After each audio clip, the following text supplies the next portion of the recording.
Shalom, Bapak, Ibu, Saudara dan Saudari yang di rumah, yang dikasihi oleh Tuhan kita Yesus Kristus. Kita kembali lagi ke dalam ibadah online kita pada minggu hari ini. Nats khotbah kita terambil dari kitab Roma, pasalnya yang ke-8 ayat 12 sampai 25. Roma 8 ayat 12 sampai 25. Saya akan membacakannya untuk kita semua. Bapak, Ibu, Saudara dan Saudari di rumah, saya ajak untuk mengikutinya. Hidup oleh Roh. Jadi saudara-saudara, kita adalah orang berhutang, tetapi bukan kepada daging, supaya hidup menurut daging. Sebab jika kamu hidup menurut daging, kamu akan mati.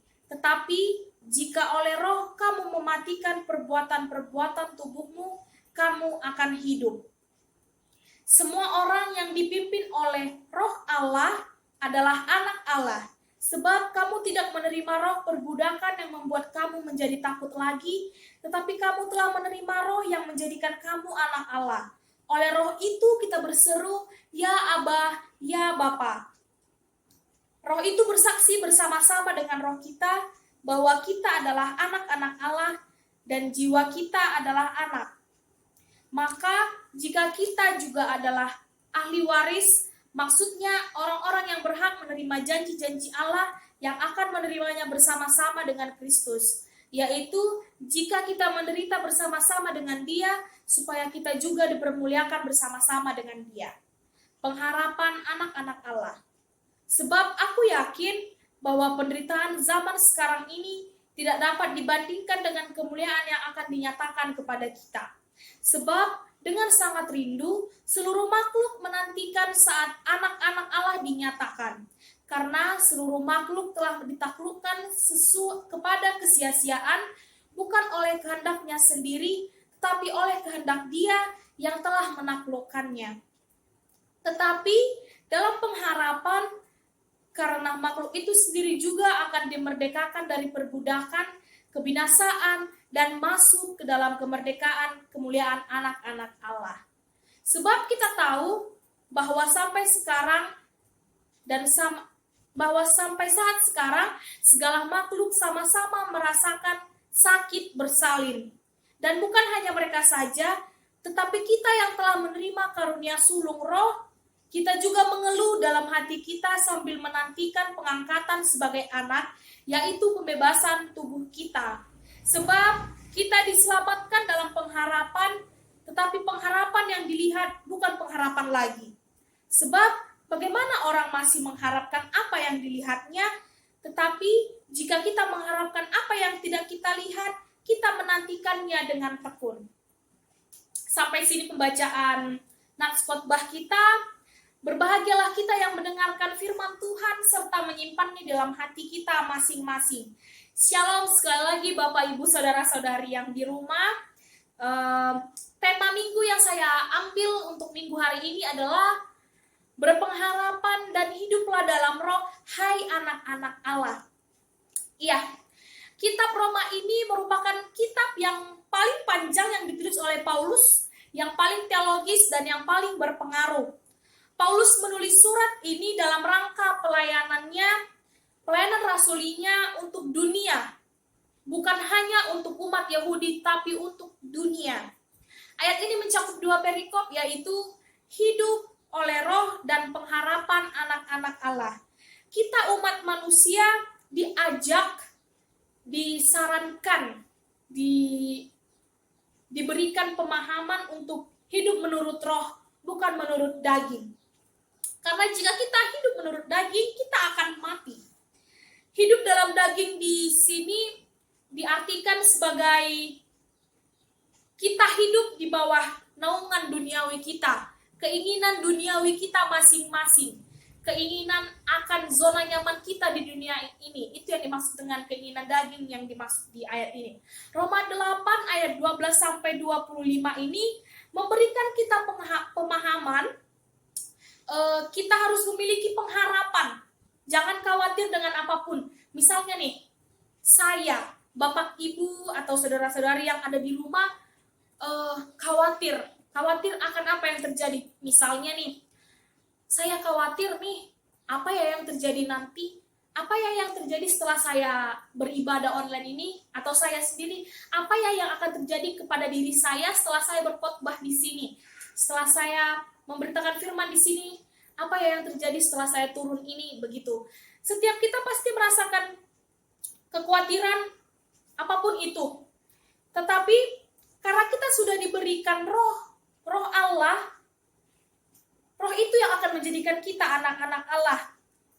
Jadi jika kita anak Allah, maka kita juga adalah ahli waris Allah.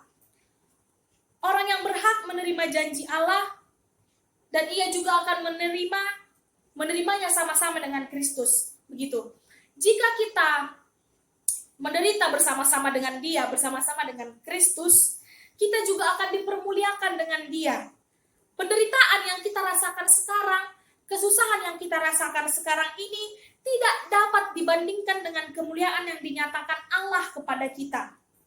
Suatu waktu tanpa kita sadari, kita diperhadapkan dengan dua pilihan, yaitu pilihan mengikuti roh dan pilihan mengikuti daging.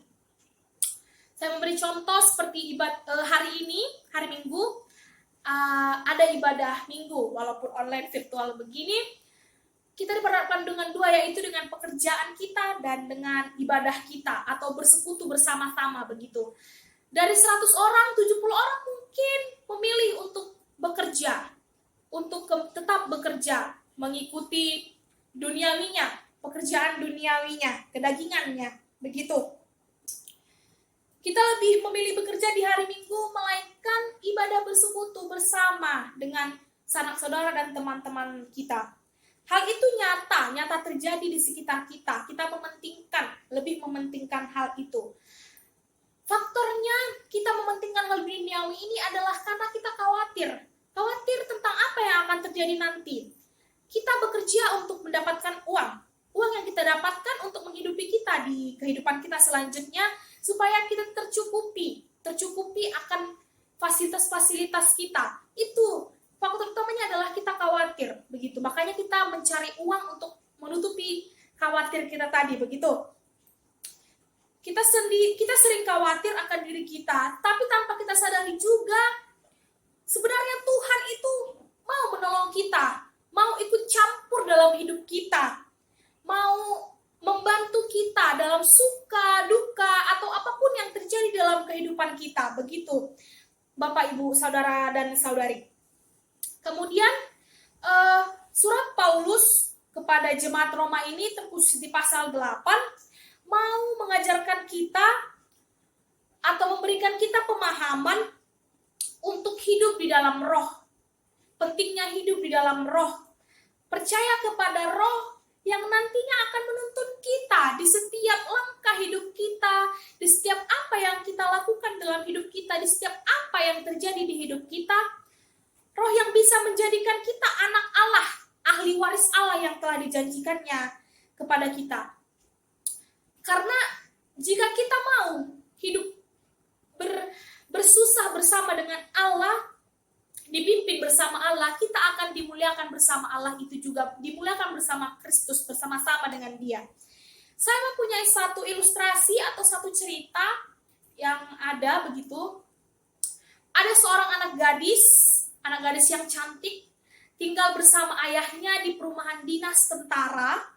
Gadis ini sangat mencintai ayahnya, sangat mengasihi ayahnya, karena hanya ayahnya yang dimilikinya di dunia ini. Namun sebulan kemudian, ayahnya jatuh sakit dan harus dirawat di rumah sakit dalam waktu yang cukup lama, 2 minggu lebih, begitu. Ayahnya tidak sadarkan diri dalam waktu yang lama, yang hampir 2 minggu itu di rumah sakit. Gadis itu sangat sedih, sangat hancur. Kita bisa merasakannya atau kita bisa bayangkan apa yang dirasakannya ketika menghadapi peristiwa, menghadapi kenyataan kalau ayahnya sedang terbaring lemah di rumah sakit selama hampir 2 minggu tidak sadarkan diri. Kita bisa bayangkan bagaimana hancurnya gadis ini, bagaimana sedihnya dia, bagaimana dia harus kuat, harus kokoh begitu. Gadis ini hampir kehilangan harapannya dan hampir menyerah karena peristiwa yang terjadi ini. Dia tidak tahu harus melakukan apa lagi untuk kejadian ini. Dia tidak tahu harus mengambil tindakan apa. Dia tidak mau kehilangan ayah yang dikasihinya. Kita sama-sama tahu siapa yang mau kehilangan orang tua. Tidak ada. Begitu. Kemudian tim medis menyerah. Tim medis mengaku menyerah dengan ayahnya, dengan penyakit yang dialami ayahnya. Dan tim medis mendatangi gadis ini dan mengatakan, kami menyerah. Kami tidak mampu lagi untuk melakukan banyak hal. Kemudian dokter hanya meminta gadis ini untuk berdoa, berpengharapan kepada Tuhan supaya diberikan mujizat untuk ayahnya dan untuk dia. Karena benar-benar sudah tidak tahu harus dilakukan apa lagi oleh tim medis begitu. Gadis ini gadis yang cukup tekun, yang rajin berdoa, bersyukur. Dia cukup tekun, anak yang baik. Kemudian gadis ini berdoa, dia meminta kepada Tuhan dalam doanya begini. Tuhan, aku sangat menyayangi ayahku. Tetapi Tuhan, jika Engkau menyayanginya, aku tahu Tuhan, Engkau sangat menyayanginya melebihi aku sangat menyayanginya.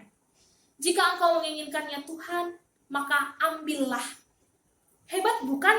Gadis ini masih mempunyai pengharapan yang kokoh, hati yang teguh, iman yang teguh. Walaupun di dalam kesukaran seperti ini, di dalam duka seperti ini, dia masih bisa berpengharapan kepada Tuhan, kalau Tuhan akan memberikan yang terbaik bagi dia.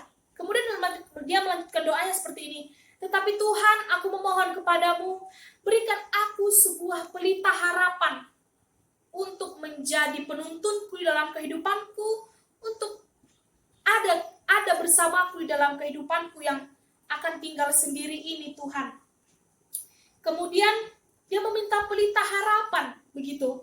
Pelita harapan untuk menuntun dia dalam kehidupan dia. Kemudian beberapa saat kemudian ayahnya meninggal dunia. Tuhan menjawab doa-doanya. Dia merasa sedih, namun di satu sisi dia merasakan mungkin ini sudah jalannya. Tuhan sudah menempatkan yang terbaik untuk ayah dan untuk saya. Kemudian anak itu tersadar kalau dia sudah diberikan pelita harapan, pengharapan dari Tuhan, yaitu Tuhan itu sendiri, Allah itu sendiri adalah menjadi pelita baru bagi dia yang akan mendampingi dia di dalam hidup dia. Karena dia sudah hidup di dalam roh, dia percaya. Maka dari itu, setelah dia memiliki roh yang percaya itu, dia berpengharapan kepada Tuhan. Kalau dia akan diberi pelita pengharapan yang akan menuntun dia dalam jalan dia. Dia percaya di setiap suka, duka, kesukaran, jatuh, bahkan yang terpuruk sampai saat sekarang yang dirasakan dia ini, dia tetap diberi kedamaian dan ia disanggupkan untuk menghidupi kehidupannya, begitu.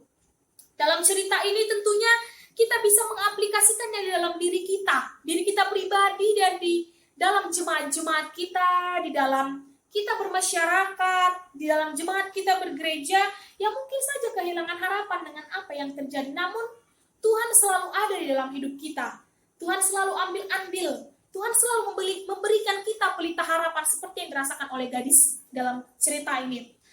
Begitu. Karena Allah itu pasti akan menjawab doa-doa kita. Di setiap kita berdoa, pasti Allah akan memberikan jawaban. Yaitu seperti anak gadis ini, ia diberikan pelita harapan seperti yang diinginkannya, begitu. Kita memang punya hak untuk hidup kita. Apa yang terjadi di hidup kita, kita punya hak. Tetapi kita juga harus melihat lagi, kita harus melihat lagi ke belakang, kita berangkat dari mana. Kita berpatok dari mana dan bertolak dari mana. Kita punya Tuhan Yesus Kristus yang mengatur segalanya. Dia memberikan firman, dia memberikan perintah yang tercatat, yang sudah nyata. Dia Dia mengatur segalanya dalam kehidupan kita yang baik pastinya. Kita juga harus tetap berada di koridor kita masing-masing, karena apapun yang kamu rasakan, suka, duka, sukar, bahkan sampai yang terburuk pun, dia tidak pernah meninggalkan kamu walaupun hanya sekali. Dia tidak pernah meninggalkan kamu walaupun hanya sekali. Dia selalu memberikan cinta kasihnya, memberikan kedamaian kepada masing-masing kita, dan memberikan roh di dalam hidup kita. Roh yang hidup, yang akan menjadi anak-anaknya nanti, yang akan memberikan pengharapan kepada kita, yang akan menjadikan kita hidup di dalam dan kita akan menjadi ahli waris Allah. Dia mengajarkan kita untuk selalu berpengharapan di setiap kehidupan kita, apapun yang kita rasakan, karena dia sudah menyiapkan yang paling indah untuk kita, dan yang selalu akan kita rasakan di setiap kita percaya dan berpengharapan kepada Allah. Begitu. Jangan pernah sia-siakan waktu kita yang sudah ditentukan oleh Tuhan. Jangan pernah membuang-buang waktu kita untuk tetap bertekun, dan tetap ada di dalam Dia, karena Tuhan itu memberikan waktu agar kita tetap menerima kasih, kita beroleh kasih karunia yang daripada Dia, supaya kita tetap aman, supaya kita tetap tentram, supaya kita tetap tenang dan tetap kokoh di dalam kehidupan kita masing-masing. Amin.